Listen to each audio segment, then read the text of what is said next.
이시다는 이렇게 해석이 있는데 둘 다 많은 사람들이 이렇게 해석을 해요. 세상의 왕이라고 해석하는 분도 있고 하나님 왕이라고 하는데, 저는 이 하나님이 왕이시다는 이 관점에서 이 말씀을 좀 해석해 가려고 합니다. 오늘의 본문의 내용을 한마디로 요약하면요, 진정한 지혜자는 하나님의 말씀에 순종하는 자라는 거죠. 하나님의 말씀을 지키는 자는 화를 당하지 않지만, 하나님의 말씀을 지키지 않는 자, 불순종하는 자는 마침내 하나님의 섭리적 이 심판을 당한다는 것이 오늘 본문의 이야기입니다. 그래서 우리가 하나님의 말씀을 나의 이야기로 듣는 자가 진정한 지혜자임을 오늘 우리에게 가르쳐 주는데요. 여러분, 우리가 보통 이 남의 이야기 하는 게 참 재밌죠. 그래가지고 뉴스 가운데도 가십거리가 있어요. 정말 기사가 아닌데, 뉴스가 아닌데, 별거 아닌데 연예인들의 어떤 유명인들의 이야기를 가십거리를, 이 사람이 어디를 갔는데 무엇을 먹었더라, 어떤 옷을 입었더라, 무슨 어떤 말을 했더라, 문맥과 상관없이 그냥 툭 한마디 던져가지고 그걸 이슈화해가지고 기사에 이제 구독수를 늘리고 하는 이런 일들이 많습니다. 근데 그거를요, 여러분 왜 합니까? 그게 만약에 사람들이 그 기사를 안 보면요, 안 할 거예요. 그렇잖아요. 그것만큼 쓸데없는 게 어디 있습니까? 근데 그런 기사가 하루에도 엄청나게 수많은 기사가 나옵니다.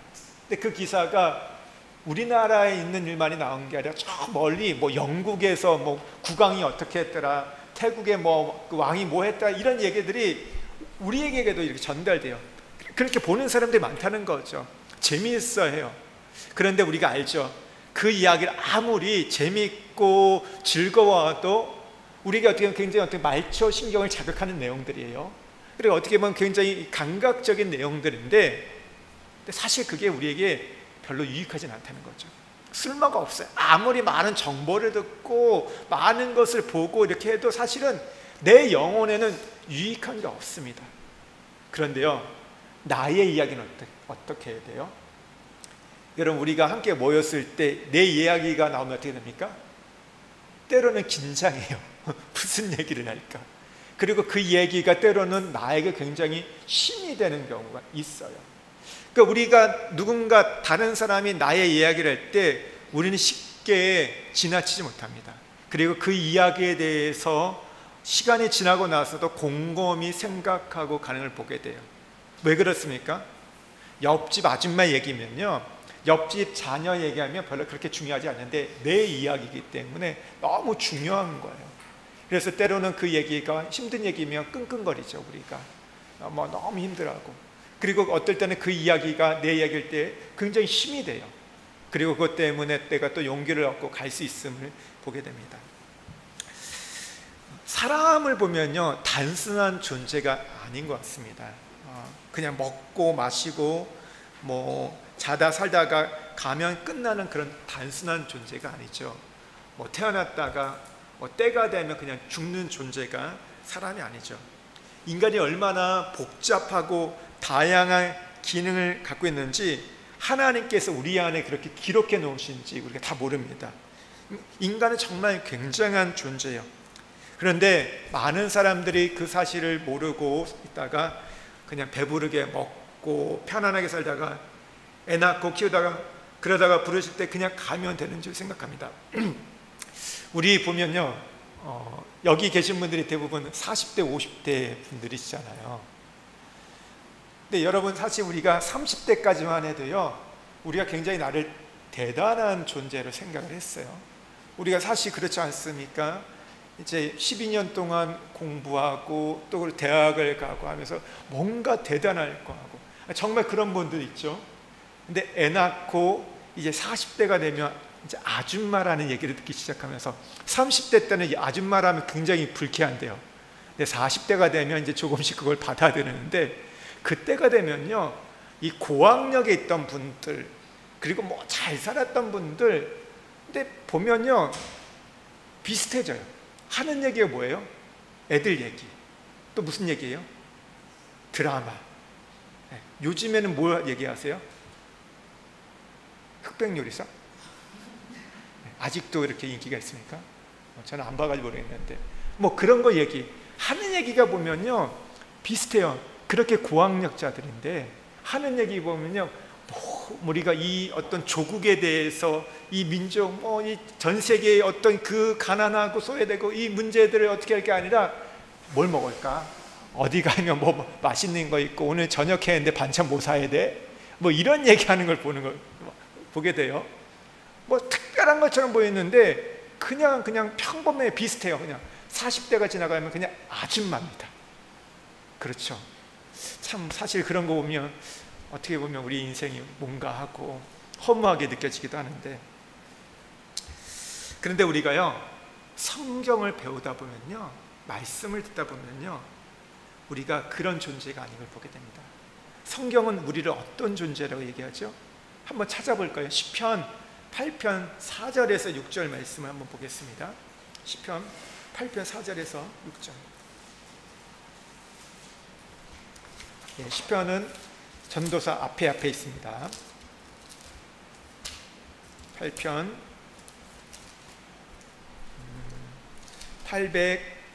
807면이죠. 한번 4절에서 6절 말씀 읽겠습니다. 사람이 무엇이기에 주께서 그를 생각하시며 인자가 무엇이기에 주께서 그를 돌보시나이까. 그를 하나님보다 조금 못하게 하시고 영화와 존귀로 관을 씌우셨나이다. 주의 손으로 만드신 것을 다스리게 하시고 만물을 그의 발 아래 두셨으니. 오늘 다윗의 시인데요 하나님께서 인간을 창조할 때 어떻게 지으셨냐 하면요 여기에 보면요 그를 하나님보다 조금 못하게 하셨다고 말하고 있어요.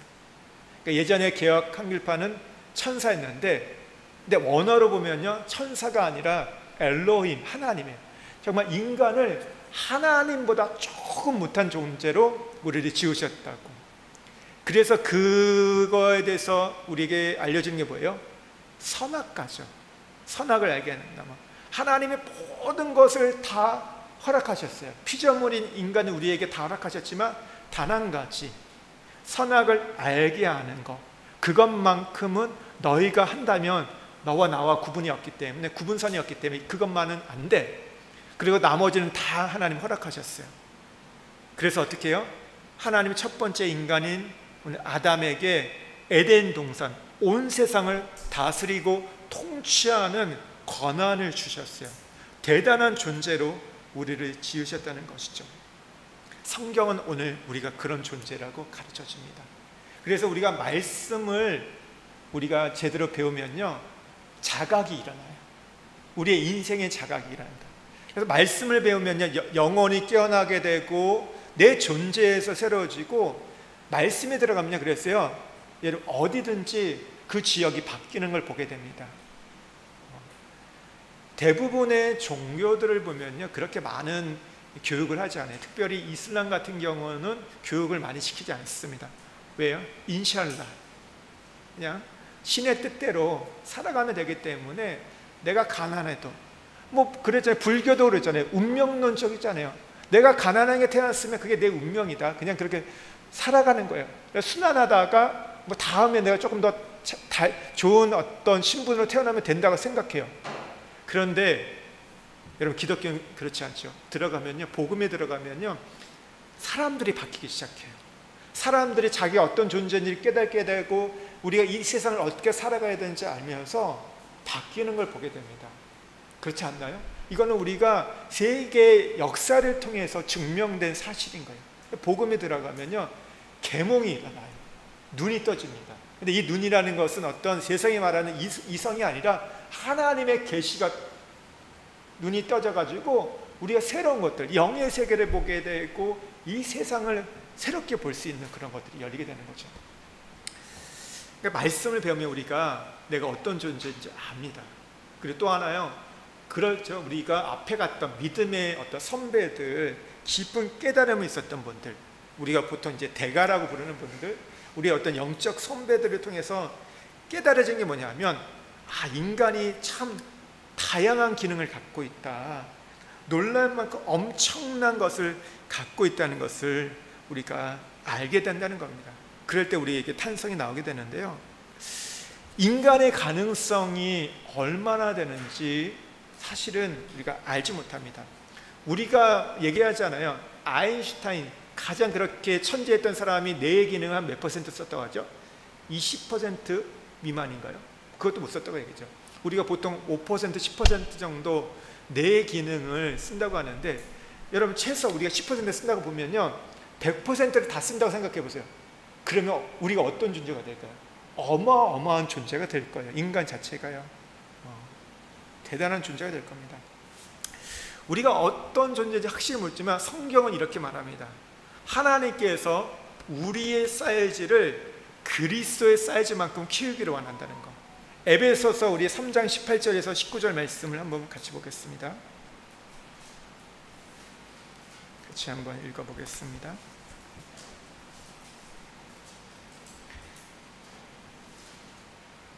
(3장 18절 19절) 신약입니다. 신약의 에베소서 3장 18절 19절 함께 읽겠습니다. 능히 모든 성도와 함께 지식에 넘치는 그리스도의 사랑을 알고 그 너비와 길이와 높이와 깊이가 어때함을 깨달아 하나님의 모든 충만하심으로 너희에게 충만하게 하시기를 원하노라. 그리스도의 사랑을 알아서 그 너비, 그 길이, 높이, 깊이가 우리가 어떠함을 깨달아 하나님의 충만한 그리스도의 사이즈까지 우리가 자라기를 원하신다는 거예요. 우리를 선택하고 구원하실 때 우리를 작은 예수로 만들게 원하신다는 거예요. 그분의 형상을 본받고 우리가 작은 아들로 세우셨다는 것을 우리가 깨달아야 합니다. 하나님은요, 우리가 그냥 우리에게 복 주신다는 게요, 그냥 우리가 먹고 살고 건강하고 평안하고 아무런 문제 없이 살아가는 것으로 우리가 만족하고 생각한다면요, 우리는 우리의 가치를 알지 못하는 거예요. 골로새서 2장 9절과 10절에 보면요, 그 안에는 신성이 모든 충만이 육체로 거하시고 너희도 그 안에서 충만하셨으니, 그 안에 예수 그리스도 안에 하나님의 충만이, 하나님의 신성의 충만함이 채워졌고 너희도 그 안에서 충만해졌다 말하고 있습니다. 하나님의 충만이 예수 그리스도에게, 예수 그리스도 안에 있는 충만함이 우리에게 전달된다고 말하고 있어요. 그리고 베드로전서 1장 3절과 4절에 보면 그의 신기한 능력으로 생명과 경건에 속한 모든 것을 우리에게 주셨으니 신성한 성품에 참여하는 자가 되게 하려 하셨느니라. 사실 우리가 이 말씀을 읽어도요, 그러니까 이 말씀이 얼마나 넓은 개념인지 잘 이해가 되지 않습니다. 근데 너무나 사실은 벅찬 이야기인 거예요. 하나님의 충만을 우리에게 충만히 채워주신다. 하나님의 신성, 그 거룩한 성품, 신의 성품을 우리에게 주신다는 거, 그러니까 이게 참 너무나 벅찬 이야기예요. 그러니까 인간이 이렇게 대단한 존재로 한도 끝도 이야기하지만 우리가 얼마나 말씀을 배워야 이 말씀을 깨닫고 알게 될지는 모르겠어요. 그런데 여러분, 우리가 성경을 배울 때마다 또 우리가 기도할 때마다 조금씩 더 깨달아지는 게 사람은 그냥 보통 존재가 아니라는 거죠. 근데 그 사람이 남이 아니라 내가, 하나님의 형상으로 지음받은 내가 그냥 보통 존재가 아니고 싸구려 인생이 아니라는 거예요. 여러분, 여기서 뭐가 나옵니까? 인권이 나오는 거예요. 여기서 평등이 나오는 겁니다. 차별이 없는 거예요. 성에 따라서, 신분에 따라서 뭐 이 사람이 뭐 흑인이냐 황인이냐 뭐 백인이냐 상관도 없는 거예요. 남자냐 여자냐 어른이나 아이냐 뭐 이 사람이 건강한 사람이나 뭐 몸에 불편함이냐 상관없이 다 동등된 존재임을 우리가 여기서 알 수 있다는 것이죠. 근데 이렇게 놀라운 목적을 가지고 인간은 창조했는데 우리는요, 헛수고하며 살았어요. 그러니까 그러면서 자꾸 비교하고 사람들을 무시하고 했던 것들, 우리가 그런 부분들을 회개해야 돼요. 그리고 나에 대해서 비하하는 것. 하나님의 제일 싫어하는 게 뭐냐면요, 교만한 거 싫어하세요. 진짜 교만한 거 싫어해요. 교만은 패망의 선봉이라고 하잖아요. 근데 어떻게 보면 아버지의 입장에서 교만보다 더 싫어하는 게 있습니다. 뭔지 아세요? 네? 권사님 뭐라고요? 말씀하세요. 얘기 맞는? 괜찮습니다. 네, 네, 맞는 얘기 하셨던 것 같은데 뭘까요? 하나님이 진짜 싫어하는 게 뭐냐면요, 열등감을 싫어하세요. 교만도 잘난 체 하는 것도 싫지만 열등감. 왜? 하나님의 존재로 지음받았는데 우리가 열등하다 생각하고 그러면서 자기 비하에 빠지는 것, 자기 연민에 빠지는 것. 여러분, 자기 연민, 자기 비하에 빠지면 답이 없습니다. 약이 없어요. 교만은 뭐예요? 치면 되거든요. 치면 되는데 자기 비하, 열등감에 빠지면요, 해결책이 없어요. 너무 힘들어요. 그러니까 자기에 대해서.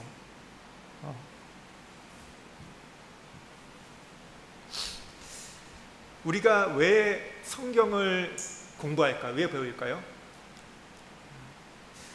우리가 제품을 사면 그 안에 뭐가 함께 들어있죠? 설명서, 매뉴얼이 있습니다. 그러니까 제품을 바로 우리가 사용하기 위해서 그런 어떤 설명서, 또 이제 매뉴얼을 넣잖아요. 그래서 처음 사람도 처음에는 약간은 뭐 이제 다루는데 뭐 익숙하지 못하지만 설명서를 보고 하면서 어떻게 돼요? 잘 작동하죠. 그리고 그 기능들을 100% 활용할 수 있는 것처럼 우리가 성경을 배우는 이유는요, 여러분, 우리 하나님을 알기 위해서요. 그럼 하나님을 안다는 게 우리에게 무슨 의미가 있을까요? 그것은요, 내가 하나님을 닮은 존재로 지음받았다는 거. 무슨 얘기냐면 하나님을 알게 될 때 내가 어떤 존재인지 알게 되고 내가 어떻게 살아가야 될지를 알게 된다는 거예요. 그래서 내가 나를 100분 활용할 수 있는 그 존재로 바뀔 수 있기 때문에 그렇다는 것이죠. 요한복음 1장 14절에 보면요, 우리가 그의 영광을 보니 아버지 독생자의 영광이요 은혜와 진리가 충만하더라.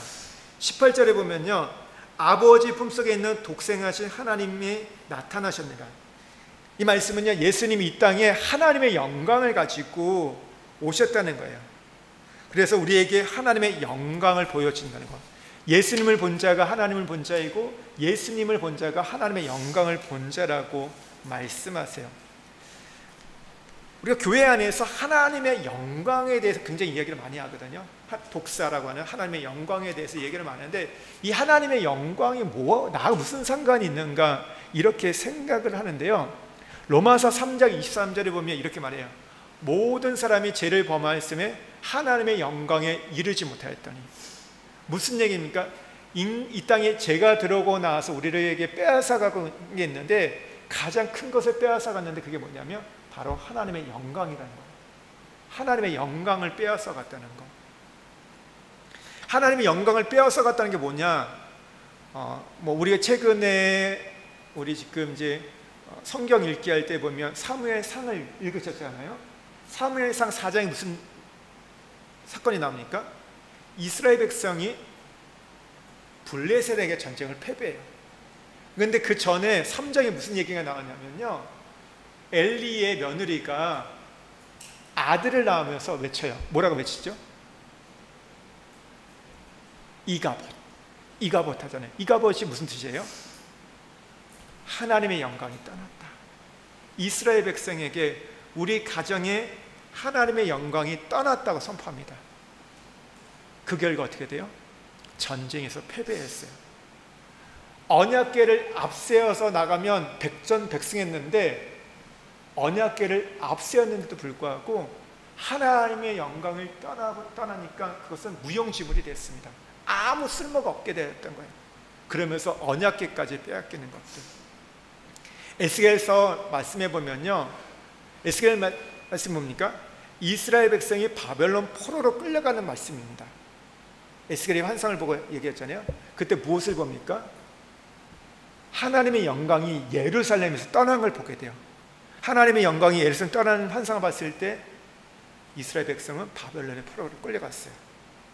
그리고 나중에 어떻게 돼요? 에스겔서 뒤에 40장 이후에 보면요, 하나님의 영광이 동쪽에서부터 임합니다. 그것은 무엇을 얘기해요? 회복을 말하는 거예요. 바벨론 포로로 끌려갔던 자들이 다시 돌아오게 되는 그런 하나님의 그 역사들을 말하고 있는 겁니다. 우리가 보면 이사야 60장에도 보면요, 무슨 말씀이 나옵니까?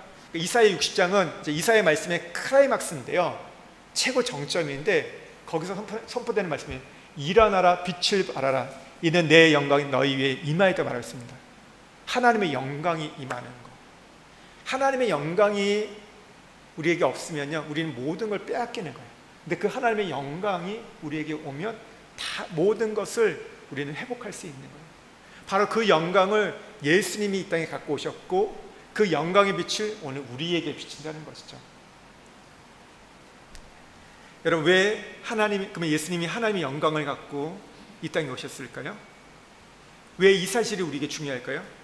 이거는 내 이야기이기 때문입니다.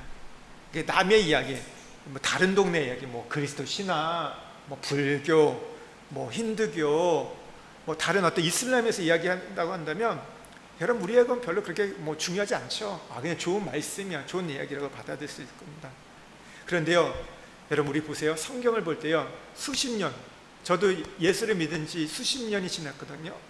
그러니까 성경을 얼마나 많이 봤겠어요. 수십 번, 수백 번, 어떤 말씀은 정말 또 보고 하는 말씀들, 읽고 또 듣고 연구해도요, 그 하나님 말씀이 여러분 지루하지 않습니다. 새롭습니다.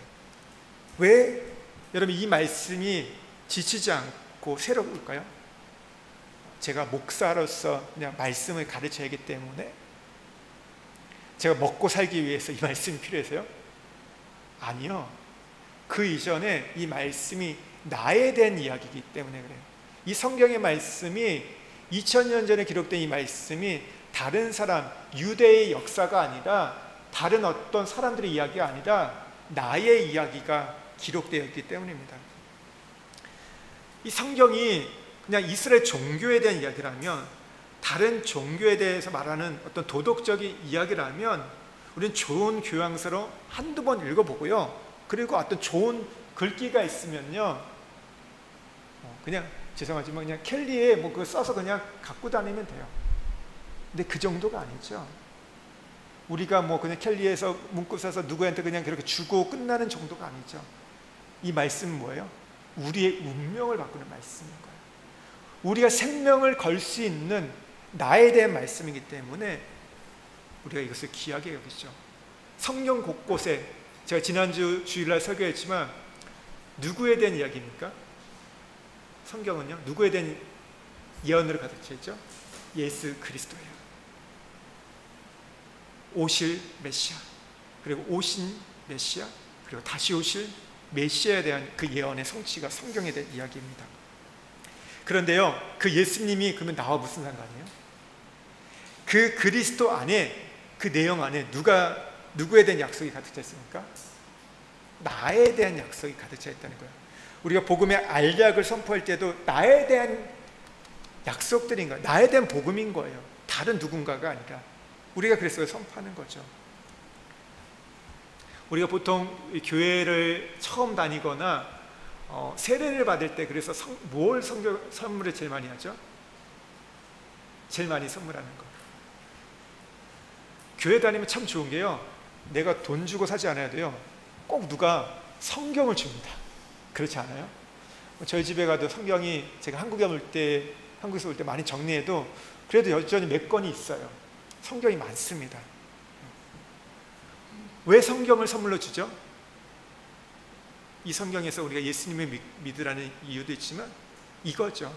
이 성경 안에 당신의 이야기가 있다. 당신의 인생이 여기에 기록되어 있다. 당신의 인생이 이 말씀과 함께 쓰여질 거다. 그래서 보라고 하는 거죠.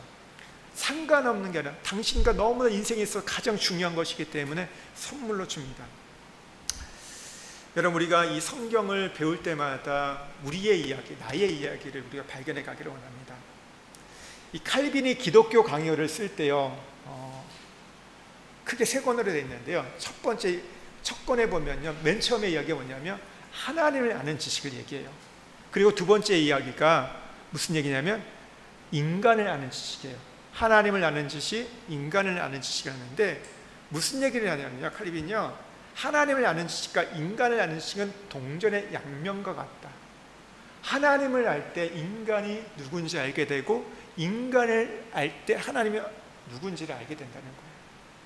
분리되어 있지 않다는 거죠. 왜요? 인간은 누구의 형상으로 지음받았다고요? 하나님의 형상으로 지음받기 때문에 우리가 인간을 연구할 때 하나님을 알게 되고, 하나님을 우리가 참된 하나님 알 때 내가 어떤 존재인지를 알게 된다는 거예요. 우리가 지금 전도서 말씀을 계속해서 17번째 지금 말씀을 살펴보고 있는데요. 그러니까 전도서 말씀 처음 시작이 그거잖아요. 헛되고 헛되니 헛되고 헛되도다. 헛되다는 얘기만 해요. 굉장히 헷갈리는 이야기, 이게 무슨 얘기인지 어떻게 보면 잘 이해도 안 되는 얘기를 해요. 그런데요, 사실 이런 말씀에 더 심오한 진리가 담겨져 있습니다. 왜 그렇습니까? 여기에 더 깊은 어떤 숨겨진 진리가 있기 때문입니다. 여러분, 저는 레위기 말씀을 좋아합니다. 여러분은 어떠세요? 레위기 말씀 좋아하시나요? 어떤 분은 그냥 레위기 부는 순간 그냥 덮어버리는 분들 계시죠. 제사하는데 뭘 잡고 각 뜨고 뭐 태우고 뭐 없애고 막 하는데 이거 보기 너무 싫어요. 싫은 것보다 힘들죠.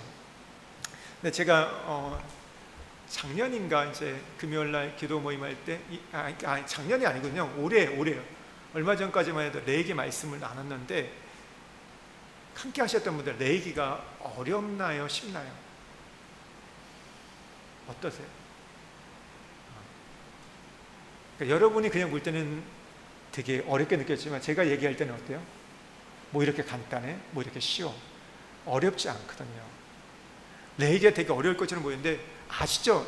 이스라엘 백성이 자녀들에게 제일 먼저 가르치는 책이 레위기라는 거. 그러니까 하나님 앞에 어떻게 예배를 드리냐, 하나님과 어떻게 친해지냐, 하나님께 나가는 법과 하나님과 동행하는 것들, 5대 제사와 7대 절기를 통해서 하나님과 교제하는 법들을 가르쳐줘요. 예배하는 법들을. 그러니까 맨 처음 배운다는 거예요. 아이들이, 유대인들이. 그러면 이 말씀이 어려운 걸까요? 여러분, 쉬운 걸까요? 애들이 배운대요. 집사님, 어려워요? 쉬울까요? 쉬워요.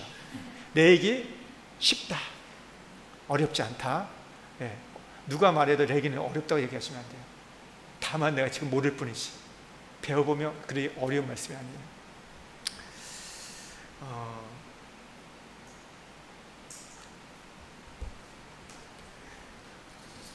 우리가 근데 참 성경을 볼 때 뭐 66권 있잖아요. 근데 저도 사실 어려운 말씀이 있어요. 그래서 그때 배워가면서 때로는 말씀 앞에 서면서 두려움도 좀 떨림이 있는데, 그러니까 기도하죠. 하나님, 내 눈을 열어서 이 말씀을 깨닫게 해주십시오. 하나님의 기이한 법을 알게 해주십시오. 뭐 지혜와 계시형을 부어주셔서 하나님 말씀을 알게 되었는데, 그러니까 어떤 말씀 좀 어려울 때가 있어요. 그러니까 읽어도 무슨 말인지 잘 이해가 안 되고, 어떤 분은 100번 읽으면 된다고 하는데 100번 읽어도 이해가 안 될 때가 있어요. 그러면 뭐 이제 주석 같은 대가들의 어떤 해석을 봐요. 이것저것 보는데 또 어떤 말씀 봐도요 잘 이해가 안 돼요. 이게 뭐 좋은 것 말씀 같은데 이게 안 다가올 때가 있어요. 근데 그때만큼 좀 사실 괴로울 때가 없는 거예요. 그러니까 뭐 제가 설교를 할 때도 그냥 설교하지 않고 다른 분들의 것들을 참조하고 주석을 보면서 이 말씀의 이게 본 의미를, 그것을 벗어나지 않기 위해서 하는데, 어떤 거는요 명쾌하게 이렇게 다가오지가 않는 거예요.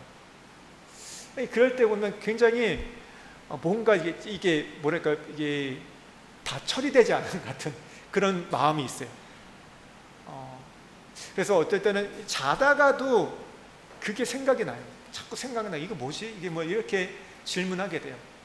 그리고 딱 하나님이 계시를 주셔가지고 이거야 가르쳐주면 좋겠는데요, 하나님이 딱 이렇게 뭔가 이거구나 떠오르게 할 때도 있지만 그냥 지나갈 때도 있어요. 그런데 참 재밌는 게요, 어느 순간에 그게 깨달아질 때가 있어요. 누구하고 얘기를 하는데 그것이 깨달아질 때 있고, 다른 분의 어떤 말씀을 통해서도 깨닫게 하시더라고요. 어쨌든 그거에 대해서 갈망하고 사모함이 하나님이 알게 해주시는데, 저도 하나님 말씀에 모르는 게 아직 많아요. 너무 많아요. 목사였지만. 그러니까 그렇게 생각해요. 제가 목사가 된 지 거의 20년이 조금 안 되는데, 그러면 성경을 딱 피면 어디서든지 설교를 할 수 있을 거라고 생각을 하시는 분도 계시는데요, 근데 그렇지 않아요. 어느 날은 정말 말씀이 그냥 잘 전해져요. 성경을 보면 그냥 보여요. 또 어느 날은요, 이거는 신종이 있고 검은 거는 글씨요. 봐도 안 넣을 때가 있어요, 진짜.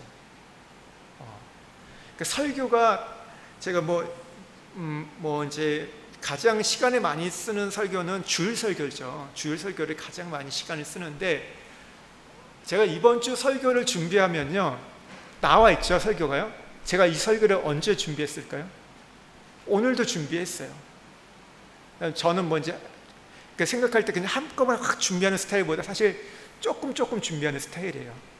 그러면 이번 주 설교는요, 주일날 준비한 게 아니라, 주일부터 준비한 게 아니라 어떤 거는요 그 전부터 준비하고 있어요. 어떤 거는 한 달 전부터 조금씩 묵상하고 생각하면서 오는 거예요.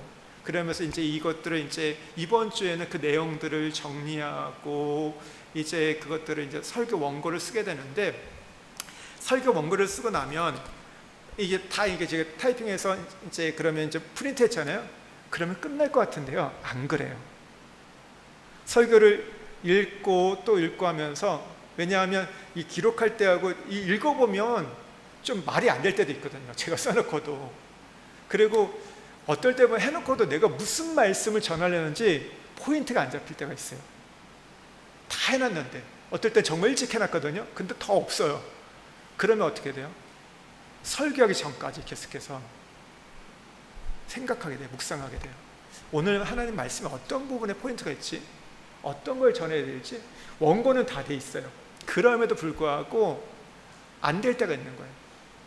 그래서 그때 다시 묻게 되고 저도 좀 설교를 잘했으면 좋겠어요. 제가 아는 정말 목사님, 제가 모셨던 목사님 정말 설교를 잘하시거든요. 저분의 그 은사를 내가 물려받았다며. 근데 그렇지 않거든요. 그러니까 참 쉽지 않아요. 근데도 이 말씀을 통해서 이런 마음을 가지고, 하나님이 무엇을 말씀하실까? 오늘은 무엇을 말씀하실까? 제가 지난주 설교를 할 때도요, 제가 잡았던 포인트가 있었어요. 설교 준비할 때. 근데 설교할 때 포인트가 바뀌더라고요. 여러분 모르시죠? 근데 저는 알아요. 하나님이 이끌어 가시는 포인트가 바뀌었다는 거. 그런 어떤 깊이. 그러면서 무슨 얘기냐면, 이 말씀이 나에게 대한 말씀이기 때문에, 또 그러면서 우리 성도들과, 저는 설교자이기 때문에 우리 성도들에게 함께 해주실 말씀이기 때문에 그 말씀을 좋아합니다. 여러분, 우리가 말씀은요 죽을 때까지 배워야 됩니다. 제일 교만한 게 뭐냐면요, 나는 알아. 이런 분들이 있어요. 신앙생활 오래 했던 분들, 그리고 이제 교회에서 이제 뭐 직분을 가진 분들 중에서는 다 아는 말씀이야. 그것만큼 교만한 얘기는 없어요. 우리는 죽을 때까지 하는 말씀을 모릅니다. 죽을 때까지 하나님 다 알지 못하거든요. 그래서 배우고 배웠던 말씀도요 또 달라요. 그 말씀이 내가 지금 이 말씀을 묵상하고 깨달은 것과 여러분이 신앙이 성장해서 5년 후 10년 후 볼 때 그 말씀의 깊이는 다르다는 겁니다. 그래서 늘 배워야 돼요. 그러니까 저는 제일 좋은 시간이 사실은 말씀을 배우고 나눌 때요. 그리고 그 말씀을 조금 더 개인적으로 함께 적용해 갈 때가 제일 좋습니다. 저희는 뭐 이렇게 할 시간들이 그렇게 거의 없는데, 예전에 그 청년들 할 때는 말씀 하나 갖고 2시간, 3시간 해도요 너무 좋았어요. 참 기쁘거든요. 여러분, 참 이 말씀이 보세요. 오늘 여기에도 보면요, 이 타락한 솔로몬을 통해서 하나님이 우리에게 말씀을 전해주시잖아요. 다른 사람이 좀 타락했으면 뭐 좀 덜할 건데, 정말 가장 어떻게 보면 위대한 이스라엘 왕의 아들이었던 솔로몬, 그리고 어떻게 보면 이스라엘에서 가장 넓은 땅을 차지했던 사람이 솔로몬입니다. 가장 명예와 부와 권력과 지혜를 가졌던 그가 타락하잖아요. 그리고 나서 이제 인생 떠나기 얼마 안 남았을 때 정신 차리고 전도서를 우리에게 남기잖아요. 전도서 뭔지 잘 모르겠는데, 근데 지혜서인데, 근데 여러분 이 얘기에 뭘 얘기하고 싶을까요? 솔로몬이 느지막이 인생에 타락하고 돌아와서 했던 말, 우리에게 전하고 싶은 얘기 뭘까요? 이런 거 아닐까요? 나처럼 늙을 때까지 헷갈리지 말고 한 살이라도 더 젊었을 때 제발 정신 차리고 하나님께 돌아와라. 그래서 이제 보면 전도서 12장에 얘기하잖아요. 전도서 결론이 이거예요. 한번 12장 한번 보실래요? 1절과 2절. 이 얘기하고 싶었던 거예요. 한번 같이 읽겠습니다. 너는 청년의 때에 너의 창조주를 기억하라. 곧 공고한 날이 이르기 전에 나는 아무 낙이 없다고 할 해들이 가깝기 전에, 해와 빛과 달과 별들이 어둡기 전에, 비뒤에 구름이 다시 일어나기 전에 그리하라. 청년에 대한 한 살이라도 더 젊었을 때 창조주 하나님을 기억하라는 거예요. 그러면서 12장 13절에서 14절 말씀을 한번 같이 읽겠습니다. 이래 결국을 다 들었으니 하나님을 경외하고 그의 명령들을 지킬지어다. 이것이 모든 사람의 본분이라. 하나님 모든 행위와 모든 은밀한 일을 선악간에 심판하시라. 하나님을 경외하라는 거예요. 명령을 지키라는 거예요. 하나님께서 마지막 때 우리의 모든 행위와 모든 은밀한 일을 선악간에 심판하시기 때문에 경외하는 자가 되라고 우리에게 가르치는 거죠. 여러분, 솔로몬이 쓴 성경이 총 몇 권이 있죠? 아시나요? 예. 뭐가 몇 권인지 아세요? 시편에도 솔로몬의 시가 있어요. 근데 그 시편은 여러 명의 저자가 있죠. 한 권을 볼 때 딱 그 저자 나오는 건 뭐가 있죠? 예, 아가서, 또 잠언, 전도서. 그러니까 우리가 지혜서 중에서 3권을 이 솔로몬이 기록했는데요. 아가서는 언제 썼죠? 젊은 날, 뜨거울 때, 이 열정적으로 사랑했을 때 그 하나님의 사랑을 표현해요.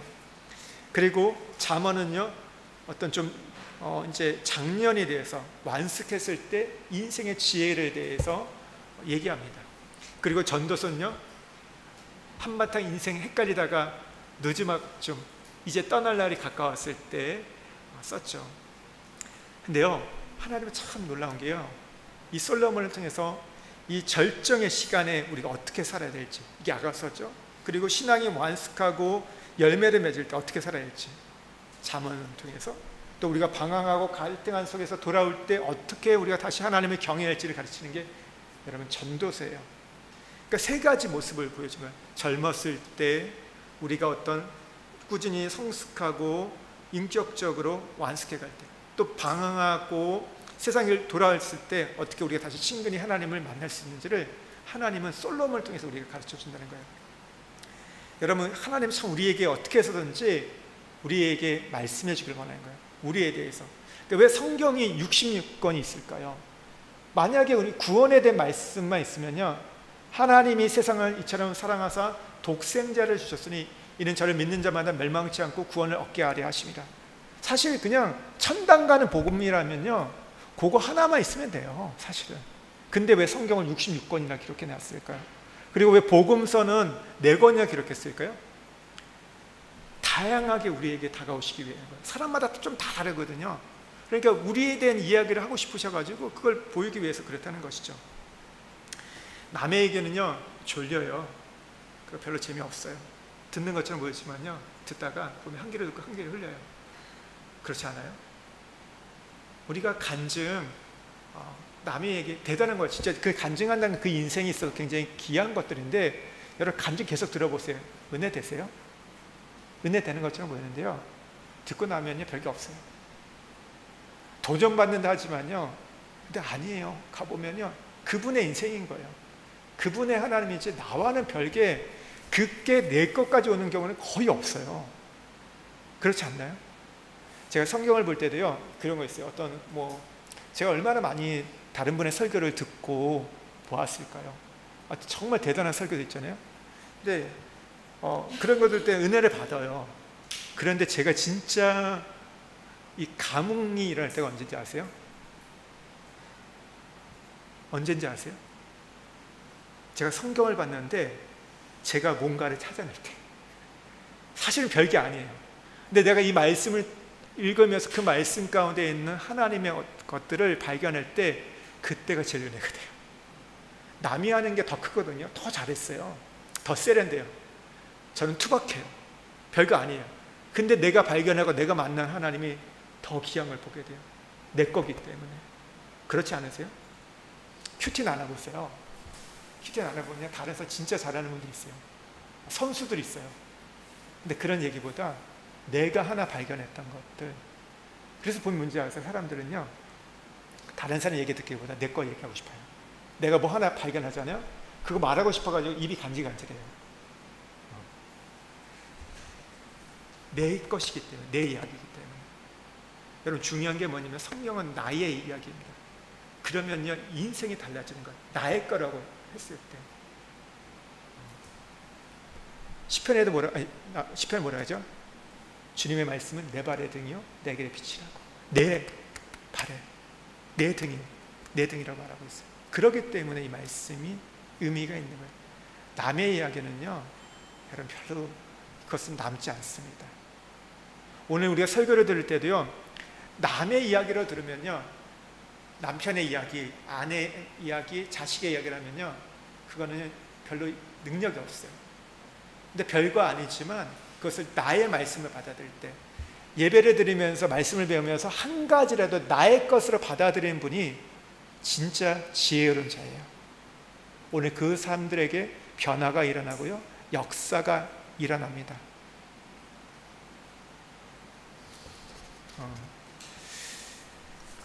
우리 다시 말씀 한 구절만 우리가 보고 이제 말씀을 좀 정리해 보려고 하는데, 이거 한번 적용을 해 볼게요. 8장 1절의 말씀을 한번 보겠습니다. 함께 읽겠습니다. 누가 지혜자 같으며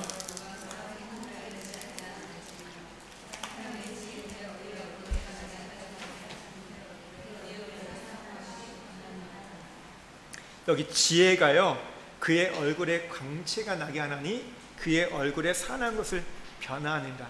지혜가 사람의 얼굴에 빛이 나게 한대요.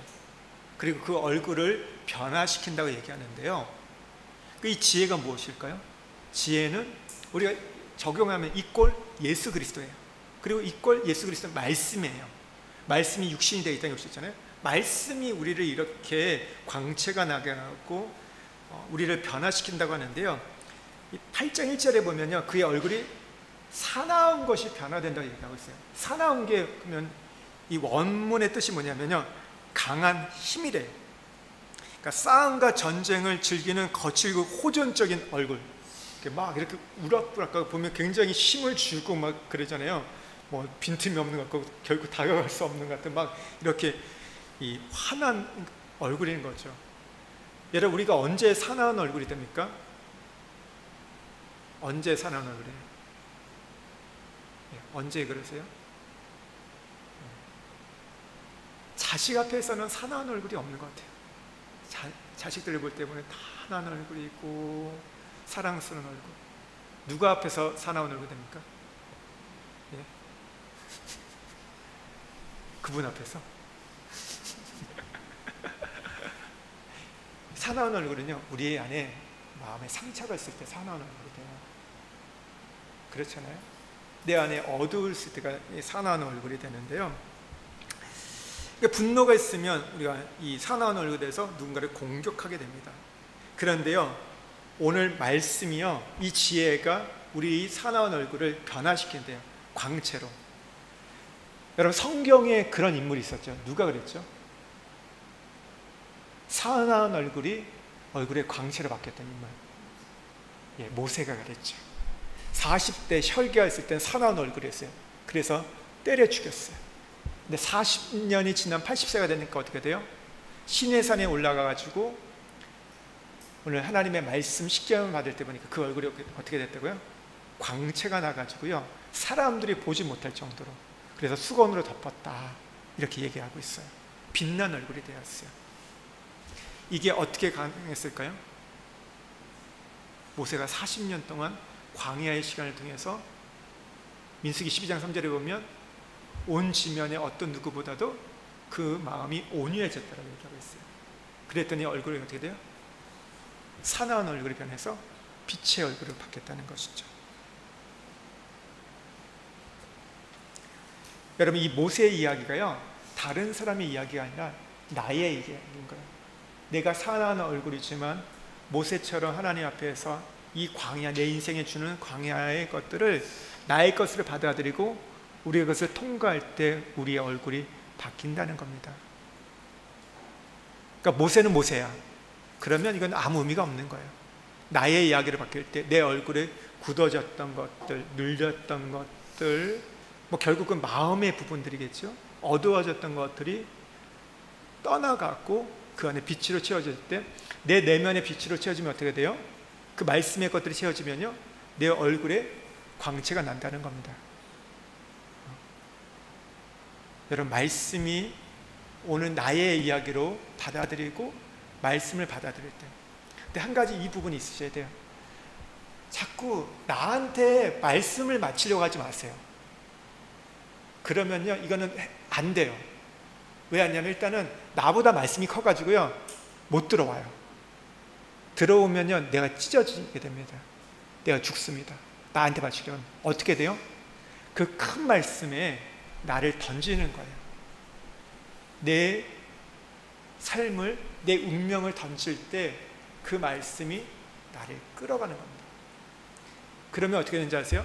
성경의 말씀이 나의 이야기가 되는 것이고요, 성경의 말씀이 내 인생을 써가게 되는 거예요. 내 인생 스토리.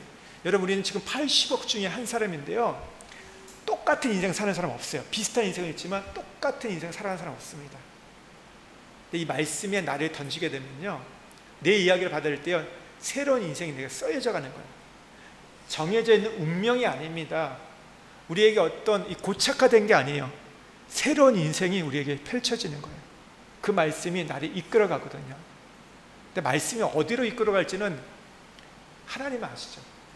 오늘 보면 뭐예요? 우리가 장래일을 모른다고 얘기하고 있어요. 여기서도요, 어떤 일이 일어날지 모른다고 얘기했어요. 근데 그 말씀이 어떻게 돼요? 우리의 얘기가 될 때 그 말씀이 우리를 일어나는 어떤 바람이 어떻게 움직이는지, 전쟁이 어떻게 날지 모르는데, 악이 어떻게 행할지 모르는데, 거기서 우리를 피하게 한다는 거예요. 내가 피해서 피해지는 게 아니라 뭐라고요? 말씀이 나를 피하게 해준대요. 여러분, 성경의 말씀을 들을 때, 우리가 설교를 들을 때, 여러분이 성경을 읽을 때 나의 이야기로 받아들이십시오. 그러면요, 분명 거기에 뭐가 있어요. 그리고 그것이 내 인생을 만들어 갈 겁니다. 말씀이 나를 만들어 갈 거라는 것을 기대하면서, 그리고 그 말씀이 나를 치료할 겁니다.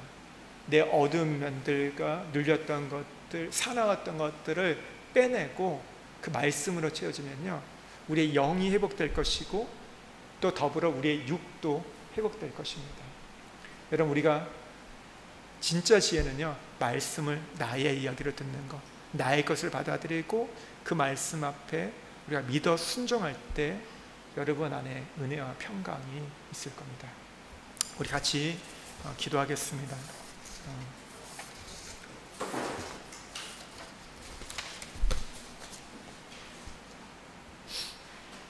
여러분, 하나님은 우리를 놀라운 존재로 지으셨어요. 하나님이 위대한 존재로. 우리가 타락해서 그것을 빼앗겼고 망가졌고 훼손되어서 제대로 사용하고 못하지만, 어긋나고, 그래서 우리가 좋은 일을 하려고 해도 자꾸 삐뚤어지고 이상한 방향으로, 우리가 누군가를 사랑한다고 말하면서도 그것이 비수가 되어버리고 상처를 주고 아픔을 주고 하는 그런 모습이 되지만, 여러분, 오늘 우리 가운데 다시 하나님의 말씀이 들어오고요, 주님이 우리에게 찾아주셔서 하나님의 영광이 회복되면요, 우리는 온전한 존재로, 우리가 정말 하나님이 쓰시고자 하는 우리는 귀한 존재로 세워질 수 있습니다. 여러분, 그러기 위해서요, 이 성경의 말씀을 받아들이셔야 돼요. 다른 게 아니에요. 예수 그리스도가 말씀이세요. 그 말씀을 우리가 하나하나 나의 이야기를 받아들이고 믿고 순종해 갈 때, 여러분, 우리의 운명이 바뀔 수 있어요. 우리의 인생에 새로운 길들이 열릴 수 있어요. 여러분, 말씀 앞에 여러분의 인생을 걸 수 있는 우리가 되기를 소망합니다. 그리고 말씀을 받아들일 수 있도록, 여러분, 우리의 상처가, 우리의 어두움이, 우리의 사나움들이 자꾸 이것을 거절했지만, 오늘 말씀이 들어오면요, 그것조차도 뒤집을 수 있어요. 내 인생 이렇게 사는 거야, 나 이렇게 살아왔어, 그냥 이렇게 살 거야. 아니요, 말씀이 들어오면요, 우리가 50이 되고 60이 되어도요, 새로운 인생을 열어갈 수 있습니다. 말씀이 우리의 새로운 일들을 개척해 가고요, 창조해 나갈 것이고요, 우리 인생에 찾아오는 어떤 위험들도, 어떤 우리에게 있을 위기들에서도 피할 길을 주십니다. 여러분, 오늘 하나님의 말씀에 대해서 우리가 겸손하게 쓸 수 있는 자 되기를 원하고, 하나님, 그 말씀 앞에 나의 전부를 걸 수 있는 인생이 되게 해달라고, 하나님, 그래서 그 말씀이 나를 간통하여 주십시오. 하나님, 나의 머리에 깨달음을 주시고, 내가 마음으로 믿고 입으로 신하여서 내 영혼에 하나님의 풍성함들이, 그 영광들이 가득 찰 수 있도록 이 시간 우리 주여 은혜를 주시옵소서 한번 외치고 기도하며 나가겠습니다. 주여 은혜를 주시옵소서.